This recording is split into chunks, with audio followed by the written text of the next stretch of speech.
په 1919 کال کې څلور سایبري غرختونکو غوښتل چې په یو خطرناک ماموریت کې د کیلاش غره ته ځانونه ورسوي. د هند په چینای کې د سرحد څخه لږ تر لږه 100 کیلومتره لرې پروت دی. دغه څلور نفره د لارې په اوږدو کې له سختو ستونزو سره لاس او ګریوان شول. د هوا کم فشار، کم اکسیجن او د فزیکي ځواک د کمښت وجه وه چې هغوی د کیلاش د غره په څنډو کې په یو مذهبي پیښه کې ورک شول او بیا راونه ګرځېدل. د دوی یو وړه غلطي د دوی د تباهۍ لامل شوه، ځکه دوی ښه پوهېدل چې هلته تګ وښوونکی ده، زیاتې انرژي او مقاومت ته اړتیا ده، خو بیا هم په لږو امکاناتو حرکت وکړ چې پایله د مرګ هم بدتره شوه.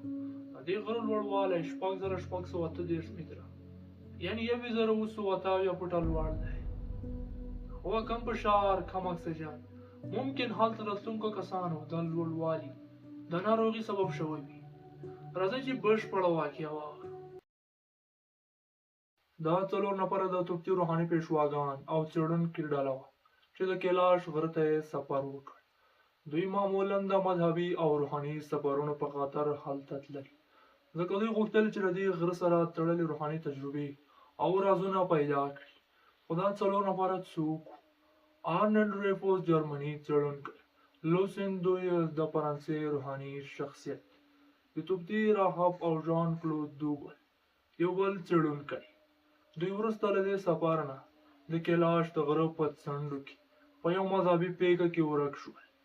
خلک وایي چې دوی په دې سفر کې د کیلاش د غره د رازونو په پیدا کولو کې برخه اخیسته، او کله چې د غره لوړوالي ته ورسېدل د ځینو غیبي پیښو سره مخ شول. له دې سفر نه وروسته دغه څلور نفره هېڅکله ونه موندل شول او د هغوی په اړه د رازونو او درناوي کیسې له کیلاش غره سره تړلې شوې.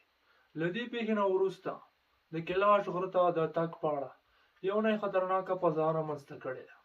لا تر اوسه هېڅ رسمي او مستند راپور نشته چې څوک د کیلاش غره ته ختلي وي، نو دا یو افسانه ګڼل کېږي، نه تایید شوی حقیقت. د غره ته ختل سخت دي خو ناممکن نه دي. دې ځای ته راتګ لپاره لوړ فزیکي تیاری پکار ده او د چین حکومت بندیزونه هم لګولي دي. لکه مخکې مو چې څنګه وویلې، د دې غره لوړوالی 6638 متره لوړ دی. ممکن هلته ورتلونکي خلک د لوړوالي په ناروغي او د سر په یو شدید درد اخته شي، او هر وخت هلته د موسم د خرابېدو امکان هم شته، نو ځکه هلته تګ وښوونکی ده او بندیزونه لري. د کیلاش غر د نړۍ تر ټولو اسرارناک او د پراخو رازونو او شکونو څخه ډک ده. د دې غرو جوړښت داسې ښکاري چې د یو هرم یا ویشتونکي په څېر ده، نو دا یې نور هم اسرارناکه کوي. که چېرته مو ویډیو خوښه شوې وي نو لایک یې کړئ او په کمنټ باکس کې راسره خپل نظر پرېږدئ، او که تر اوسه زموږ په چینل باندې نوي یاستئ نو زموږ یوټیوب چینل سبسکرایب کړئ، تر څو په راتلونکي کې له همدغسې ویډیوګانو څخه هم خوند واخلئ او هم زده کړه وکړئ. ښه وخت په لوی الله مو سپارم.